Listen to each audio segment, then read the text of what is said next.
Aquí comienza el debate de France 24. Mi nombre es Ángela Gómez. Nuestro tema de análisis en esta ocasión es la relevancia de los acuerdos alcanzados entre México y Estados Unidos, que entre otras cosas anunciaron polémicas medidas para disuadir la migración ilegal. Los anuncios se concretaron en una reunión de alto nivel en Washington la semana pasada. Vamos a conversar sobre este tema y para ello hemos invitado a Thomas Kennedy, quien es vocero de la Coalición de Inmigrantes de la Florida, y también a Mauricio Palma Gutiérrez, quien es internacionalista con maestría en Historia Global de la London School of Economics y en Estudios Globales de la Universidad de Leipzig, quien ha estudiado ampliamente la migración venezolana. A nuestros televidentes les recuerdo que también son parte del debate. Dejen sus comentarios y sus preguntas a través de las redes sociales. Estamos en Twitter, Facebook e Instagram. Nos encuentran como @eldebate_F24, @AngelaGoF24, mi cuenta personal, y la etiqueta es #eldebatef24. No olviden además que todos los contenidos de nuestro programa están disponibles en Apple Podcast, en Spotify, en Deezer y también en TuneIn. Comenzamos. Vamos primero con un poco de contexto sobre las devoluciones de venezolanos y sus condiciones que son lejanas a los derechos humanos. Estos migrantes transitaron miles de kilómetros a través de fronteras, trochas y selvas. Cuando creían ver el final, la pesadilla comenzó de nuevo. No se dirigen a nosotros retiren sus pertenencias y ya ellos en ningún momento nos dijeron que ustedes van a ser deportados, nada. Solamente nos sacaron y nos llevaron allá. El llanto dio paso a la incertidumbre. Después de pisar suelo estadounidense, estos venezolanos fueron deportados a Tijuana, México, dando inicio al programa del gobierno estadounidense pactado con las autoridades mexicanas para frenar el creciente flujo migratorio que llega por tierra. Nosotros queremos hacerle un llamado nuevamente a todas las autoridades a que por favor que vean este caso. No sabemos qué hacer, estamos en el limbo. Estados Unidos no nos da una solución y México tampoco. La ruta, que puede durar meses, inicia en Venezuela. La mayoría cruzan el peligroso tapón del Darién, frontera selvática entre Colombia y Panamá. Si lo logran, el periplo continúa por todo Centroamérica hasta el norte de México, donde las mafias les ayudan a cruzar a Estados Unidos. Washington señaló que ofrecerá estatus legal a 24.000 venezolanos, siempre y cuando estos lleguen por vía aérea y cuenten con un patrocinante, marginando así a los migrantes más vulnerables. Porque estamos viviendo una locura aquí todo, no sabemos qué hacer. Tenemos hambre, hermano, en México, aquí en la frontera, ahí está el muro, no hayamos qué hacer. Estamos jodidos, no sabemos. Nos sacaron sin decir, mira, está deportado.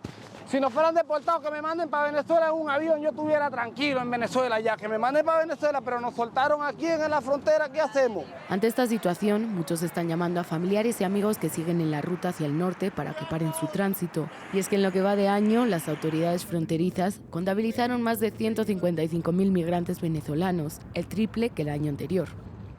La más reciente reunión de alto nivel entre México y Estados Unidos tuvo lugar en Washington y allí los temas fueron la seguridad, el tráfico de armas y por supuesto la migración como eje central, con el foco puesto en los venezolanos. Para mi primera pregunta quisiera darle la bienvenida a Thomas Kennedy, vocero de la Coalición de Inmigrantes de la Florida. Y Thomas, entre octubre del 2021 y agosto del 2022, más de 150.000 migrantes venezolanos fueron detenidos en la frontera sur con Estados Unidos. Sin embargo, el anuncio de la Casa Blanca pretende cobijar apenas a 24.000 venezolanos. ¿Es coherente una cifra con la otra? ¿Será suficiente?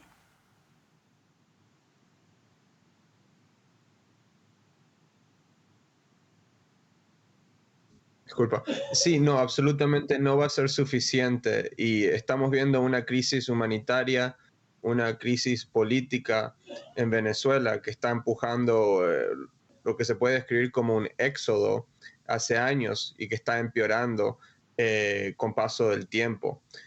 Una de las preguntas que tenemos nosotros y otros grupos pro inmigrantes que abogan por el derecho del inmigrante aquí en los Estados Unidos es cómo llegaron a esa cifra de 24.000.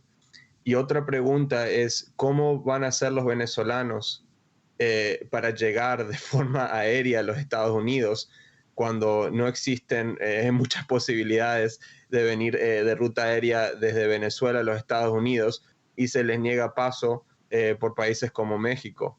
Entonces vemos como un catch-22, ¿no?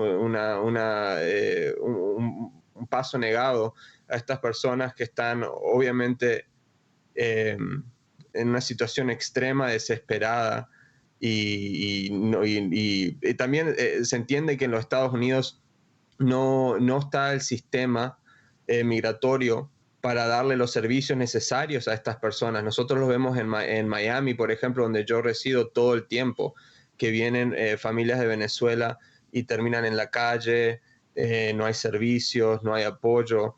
Entonces el sistema está colapsado en los Estados Unidos y los fondos van mucho al sistema de detención, a las cárceles privadas para los inmigrantes. No hay los suficientes recursos en lo humanitario, ¿no? Entonces es una falla total del sistema migratorio, que no solo esta administración ha sido por décadas y se ha exacerbado, y vemos que en el Congreso los dos partidos no pueden llegar a un acuerdo para reformar el sistema, algo que tenga sentido común. Evidentemente es un problema que viene desde hace décadas y que se ha venido acumulando y se ve en la frontera sur de Estados Unidos, más aún después de que comenzó la pandemia de COVID-19. Y ahora quisiera pasar a Mauricio para la misma pregunta. Mauricio Palma, internacionalista y que además ha investigado los flujos migratorios de los venezolanos a través de los Andes. ¿Usted cree, Mauricio, que esta medida de 24.000 visas para que lleguen por aire los ciudadanos venezolanos legalmente a Estados Unidos son suficientes cuando estamos hablando de cientos de miles que llegan por tierra?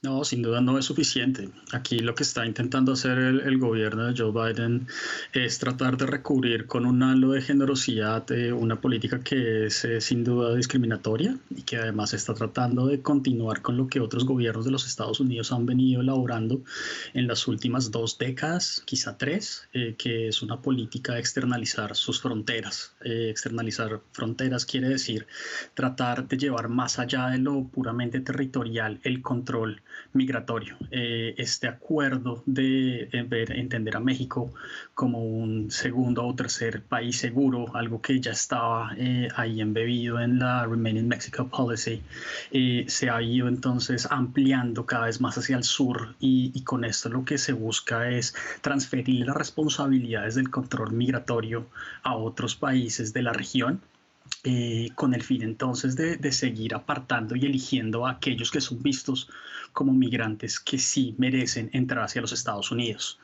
En el segmento anterior se preguntaba cuál era el porqué de ese número, y bueno, ese número lo que quiere mandar es un mensaje que en apariencia hay una voluntad de resolver un problema, o por lo menos de darle un cierto halo de humanitarismo al asunto, pero al final ese es un número que simplemente deja un espacio para unas personas que dentro de este proceso de movilidad humana que es tan complejo y donde hay tantas, digamos, experiencias diversas, donde hay mucha vulnerabilidad, pues muy pocas personas realmente pueden acceder a lo que está ofreciendo en este momento el gobierno de los Estados Unidos. Entonces, detrás de esto hay una construcción política y geopolítica también, que hay que llevarla siempre muy, digamos, al detalle, porque el diablo está en los detalles. Claro, es que 24.000 suena grande cuando uno lo revisa, pero si uno va a revisar las condiciones de los migrantes y el problema real que está sucediendo en la frontera sur, pues nos surgen más preguntas, Mauricio, porque hablemos un poco de estas condiciones de elegibilidad, que no son las mismas, porque es que no todas estas personas que han venido cruzando América hacia el norte tienen las características de las personas que está pidiendo Estados Unidos que puedan aplicar de manera legal. Para empezar, financiación, la capacidad de comprarse un tiquete aéreo y entrar por aire, porque además pues esa es otra de las condiciones. Entonces, ¿cuáles son los venezolanos que sí son elegibles para entrar al país, y cómo esto se convierte es más bien en una forma de discriminación contra los que realmente no tienen nada y atraviesan en condiciones absolutamente infrahumanas el territorio americano? Sí, es una política que en la práctica busca calificar y dividir a las personas que entran hacia los Estados Unidos, en este caso venezolanos, en virtud de unas condiciones que son arbitrarias, digamos por los niveles de capital que tengan de antes, las conexiones que tengan, dentro de una discusión que nos lleva a hablar entonces de las desigualdades estructurales en las que todas las sociedades, no solo latinoamericanas, sino la estadounidense también, pues están embebidas.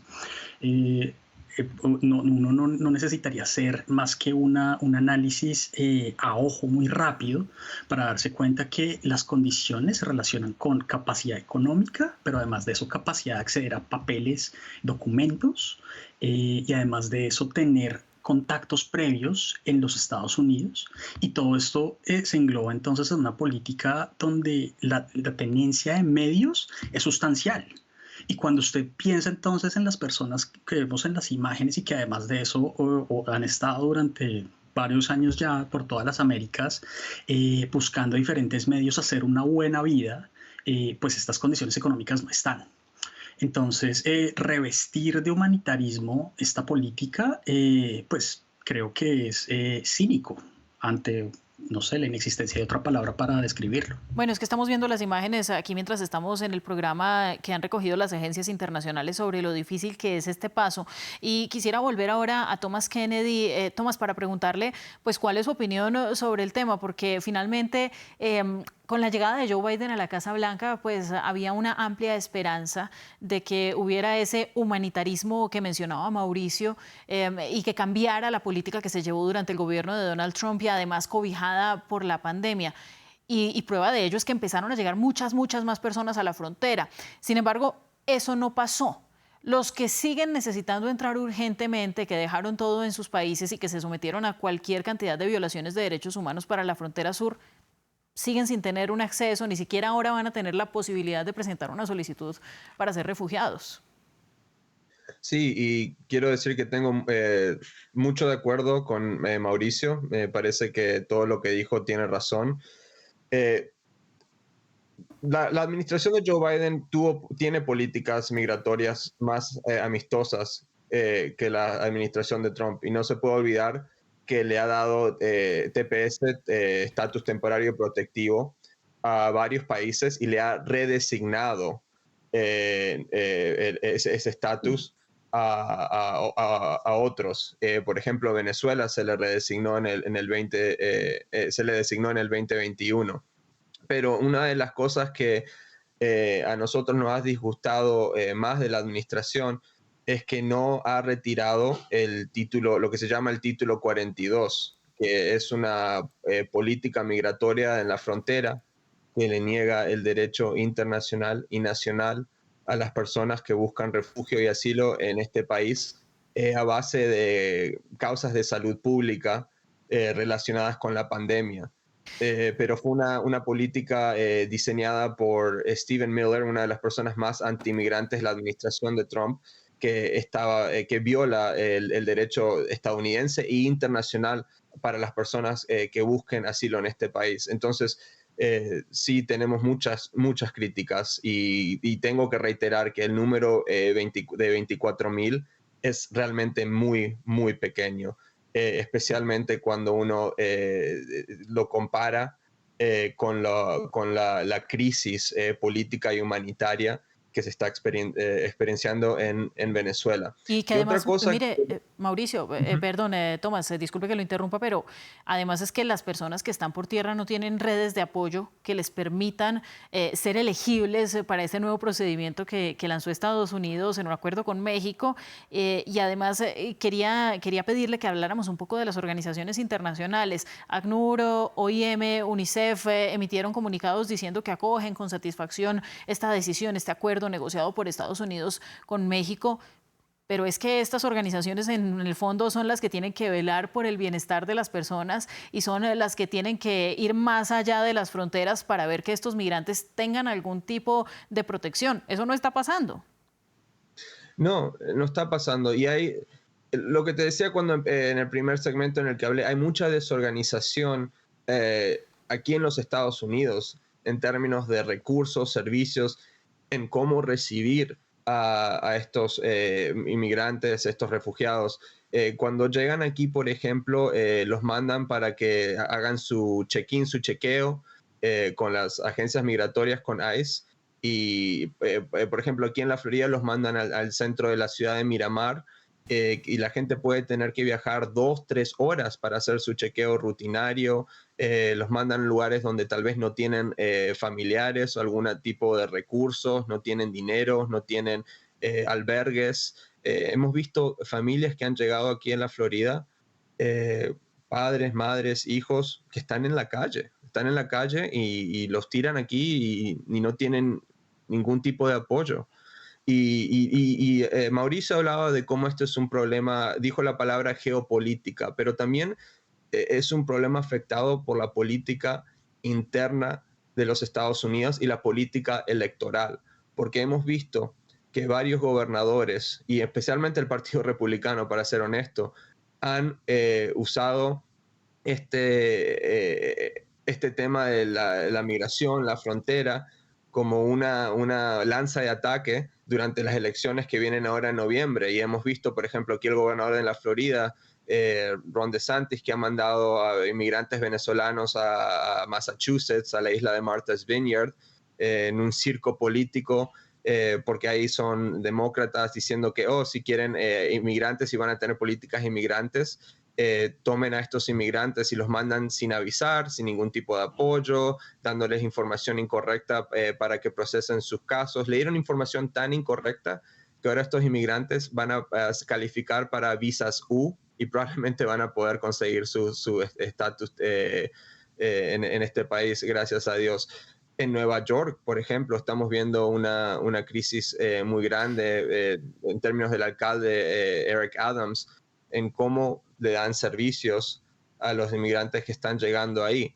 Y todo es exacerbado como línea de ataque política por la oposición. Y eso causa este tipo de políticas anti-inmigrantes, donde la administración de Biden tiene que proyectar fuerza y que tiene la frontera bajo control, ¿no? Claro, pero Mauricio, ¿usted no cree que los demócratas también están haciendo uso de sus estrategias políticas faltando un mes o poco menos para las elecciones de medio término? Porque finalmente Joe Biden hace este anuncio de este acuerdo migratorio que incluye visas temporales para venezolanos, pero además para otros ciudadanos de Centroamérica que vengan por la vía de la migración. Pero al mismo tiempo mantiene el título 42. Entonces, pues esto pasa por populismo, pues cuando espera el ala demócrata tener el poder para que Joe Biden mantenga su gobernabilidad, entre comillas. Sí, no, volviendo a lo que Thomas acaba de decir, sobre la filigrana interna, creo que el gobierno de Joe Biden y bueno, el Partido Demócrata está tratando de hacer un acto de balanceo con miras a lo que viene con la elección, y creo que en ese acto de balanceo está decidido a sacrificar a estas personas, incluso a otras personas de otras nacionalidades, porque cuando uno mira, por ejemplo, las visas que también se anuncian para los países centroamericanos en este comunicado de Homeland Security, también siguen hablando de unas visas que solamente se pueden obtener en el caso de personas que tienen unas características muy especiales y no necesariamente aquellas que necesitan protección internacional de países como El Salvador y Honduras. Entonces ahí creo que hay un mensaje un poco haciendo, digamos, eco de lo que ha venido pasando en los traslados estos denigrantes con engaños, ¿no?, que hubo desde la frontera sur de los Estados Unidos y también desde Florida hacia ciudades como, bueno, ya lo mencionaba Thomas, Martha's Vineyard, etcétera.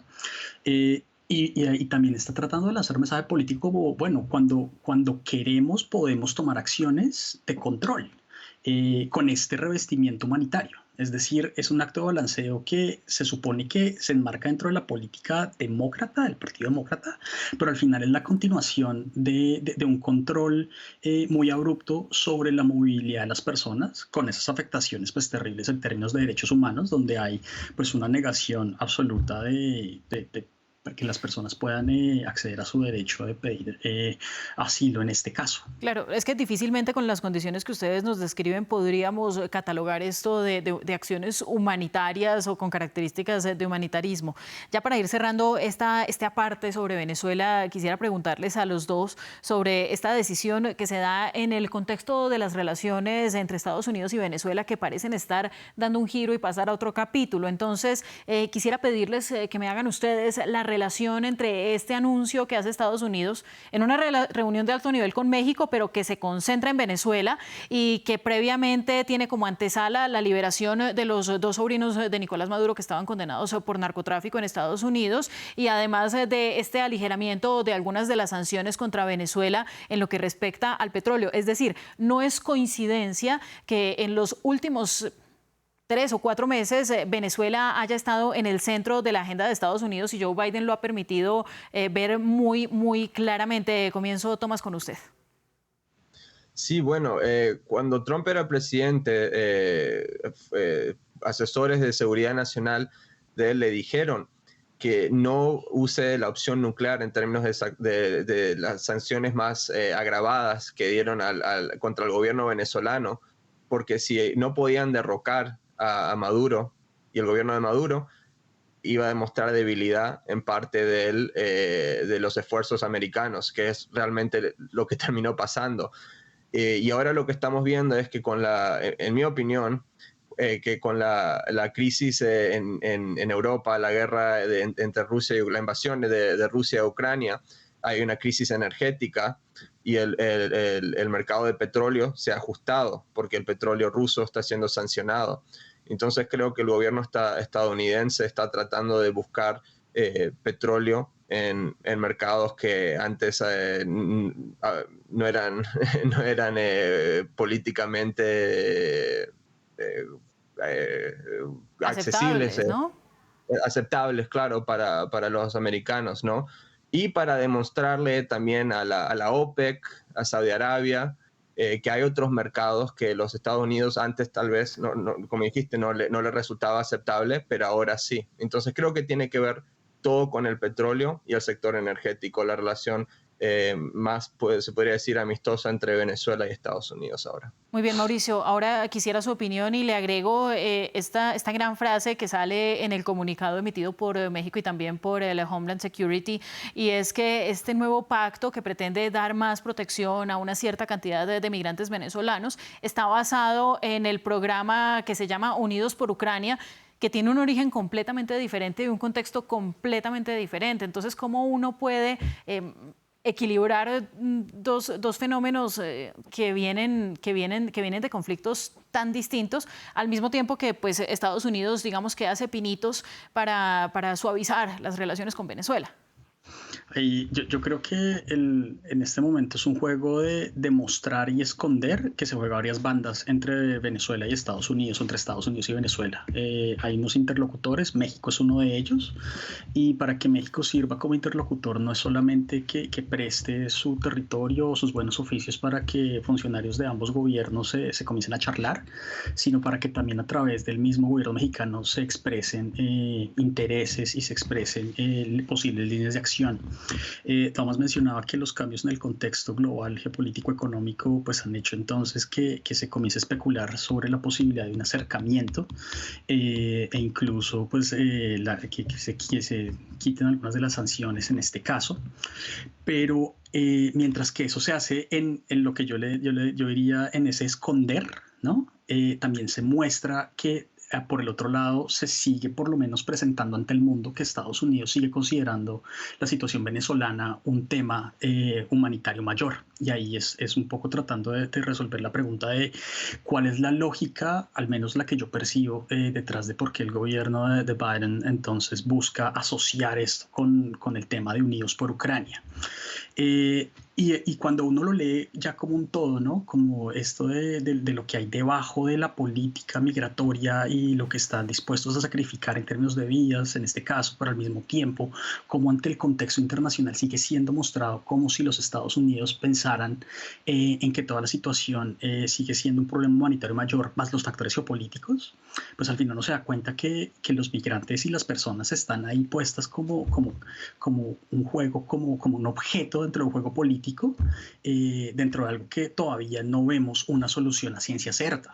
Y eso es lo más dramático, porque al final entonces dentro de esa negociación política, ese quitar y poner, ese mostrar y esconder a varias bandas, pues son los migrantes, son las personas no solamente venezolanas, sino los migrantes en general, la gente que se mueve tratando de buscar pues una buena vida como cualquier persona tiene derecho a hacerlo, las que finalmente se ven más afectadas. Bien, y ahora vamos a dejar descansar por un momento el tema de Venezuela, porque también hubo otros puntos migratorios que se hablaron en este acuerdo que realizaron México y Estados Unidos. Tomás, uno de los temas en los que también fue muy enfática la parte estadounidense fue el combate de las pandillas en Haití. Este es un tema por sí mismo y de hecho lo trataremos más adelante en el debate, pero al fin y al cabo logrará Washington desincentivar el viaje de haitianos que cruzan a través de México. Esto en el contexto de un gobierno muy inestable en Haití que le pide a la comunidad internacional que haga una intervención para ese combate contra las pandillas. Sí, el gobierno de Haití es más allá que inestable, es un país fallido lamentablemente, donde no hay electricidad, no hay agua potable en muchos sectores de la capital, Port-au-Prince. La violencia, las pandillas han tomado control, el ejército y la policía no tienen ningún tipo de control sobre la capital, más allá del país. Entonces, la respuesta es no van a desincentivar. O sea, esa gente realmente está escapando de una situación desesperada, pero desesperada, mucho más desesperada que la situación en Venezuela, que también es una situación extremadamente desesperada. Y en cierto modo es entendible que tenga que haber una intervención en el país porque las pandillas están fuera de control, pero en mi opinión no va a resultar en nada bueno porque la historia de Haití está repleta de intervenciones extranjeras, muchas veces lideradas por los Estados Unidos. Los Marines ya ocuparon la isla y nunca se resolvió nada al respecto. Entonces es una situación muy, muy triste que realmente yo no te podría decir cuál es la solución. Mauricio, ¿su opinión? En el caso de Haití, el tema de los números sigue siendo algo que es una duda gigantesca, sobre todo cuando no solo la inestabilidad política después de lo que sucedió hace un año con el asesinato del líder haitiano y hoy con la criminalidad, sino con otros temas que han venido surgiendo en las últimas semanas, como por ejemplo un posible brote de cólera, lo que puede ser una epidemia mayor, y además de eso el cierre absoluto que ha propuesto el gobierno dominicano para el paso de personas desde Haití. Entonces, en las últimas décadas, quizás desde los años 80, ha habido un esquema y un sistema de migración y de movilidad entre Haití, otras islas del Caribe, pero también entre Haití y los Estados Unidos, que se puede ver como que se ha mantenido en el tiempo dentro de diferentes mecanismos de muchísima precariedad. Y creo que con este anuncio que es escaso, que no es, suficiente para lo que se viene, es muy posible que estemos a las puertas de una nueva situación donde va a haber mucha gente tratando de irse al mar por su propia cuenta para tratar de tomar camino desde Haití hacia otros lugares en el Caribe, buscando también los Estados Unidos. Y esta podría ser entonces una situación humanitaria pues de unas dimensiones que desafortunadamente ya conocemos, pero que hoy acentuadas con las demás situaciones migratorias como la de las personas venezolanas y las de otras personas que también están en altísima vulnerabilidad, pues puede resultar dramático, sobre todo dentro del clima político y de tanta restricción pues que se ha venido formando y se ha venido generalizando en Estados Unidos y en el continente en general.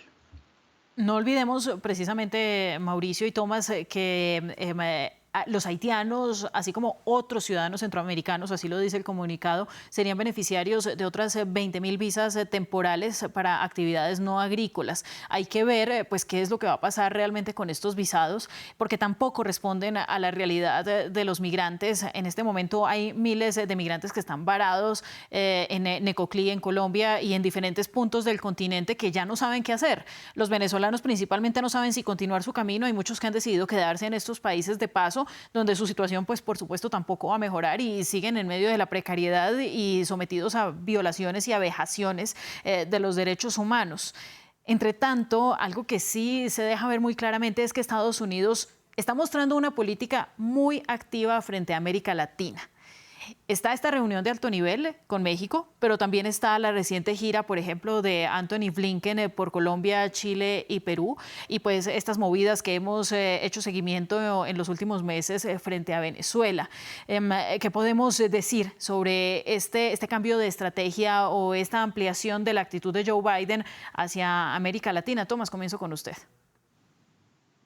Sí, bueno, creo que tiene mucho que ver con lecciones que el Departamento de Estado aprendió desde la administración de Bush y la administración de Obama, en donde no le prestaron mucha atención a la política latinoamericana y vieron varios gobiernos de izquierda y centroizquierda electos en la región. Y estamos viendo de nuevo eso pasar en Colombia, en Argentina, en Chile, y eso obviamente demanda la atención del Departamento de Estado y la administración.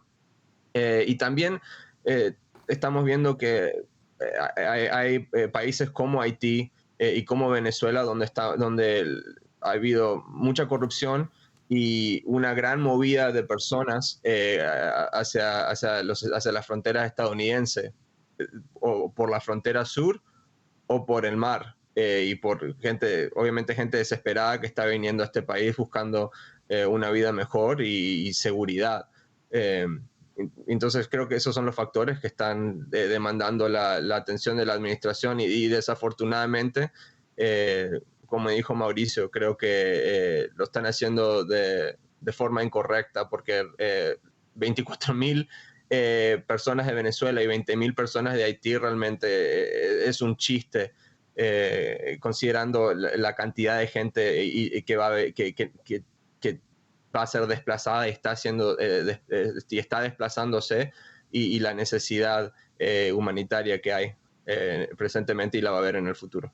Bien, entonces ya nos estamos acercando lamentablemente al final de este programa y por eso quisiera pedirles a los dos sus conclusiones. Y aquí mi pregunta final. Comienzo con Mauricio muy rápidamente. Este plan fue anunciado como el intento más reciente para frenar el número récord de cruces ilegales en la frontera entre México y entre Estados Unidos. Después de todo lo que estamos hablando, ¿es real esa expectativa de reducir la migración ilegal a través de las fronteras terrestres? No, y creo que lo que hay que siempre recordar es que el movimiento de las personas excede a los estados. Primero fue el movimiento y luego vinieron los estados. Primero fue el derecho a desplazarse y luego vinieron las fronteras. Y eso es algo que la política contemporánea, basada en esta idea de soberanía que discrimina y que malentiende y que está enfocada en producir a través de unas lógicas que se salen de la comprensión humana a veces, pues finalmente olvida. Y creo que es por ahí donde uno podría repensarse cuál es el futuro y cuáles son los caminos a seguir de aquí en adelante. Y Tomás, su conclusión, por favor.